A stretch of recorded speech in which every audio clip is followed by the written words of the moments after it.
shu kursga kirmasdan oldin juda ham ahvolim og'ir edi. Xo'jayinimning shu SMS'larini telefonlaridan ko'rib aniq qildim, keyin izlandim, nima qilsam ekan deb.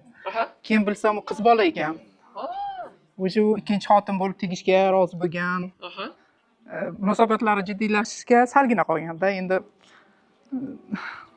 nima qilishni bilmay, nima qilsam ekan deb hammadan maslahat olib, Allohdan so'rab, menga to'g'ri yo'l ko'rsa deganimda sizda Instagramga anavnisini ko'rib qoldim, sevimli ayol kursini. Shunga kirdim, keyin o'qib, siz aytganday ayol bo'ldim. Yagona bo'ldingiz. Ha, yagona bo'ldim.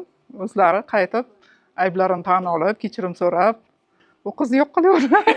Qiz 2002-yil qizim qatori qiz. Ha, u ham kelib kechirim so'rab, ana qildim, keyin sizga nimalarni berdim, shu kursga o'qigin dedi. Xo'jayinim haligacha kechirim so'raydilar, siz aytganday $1000 va $2000 pullar beradilar. Ish qilib nima desam, xo'p deydilar. Eringizdan pulni olishga ochildingiz, yagona bo'ldingiz. Shunaqa. Kundoshlikka kelmoqchi bo'lgani erga ham berdingiz, unga ilm ham berdingiz.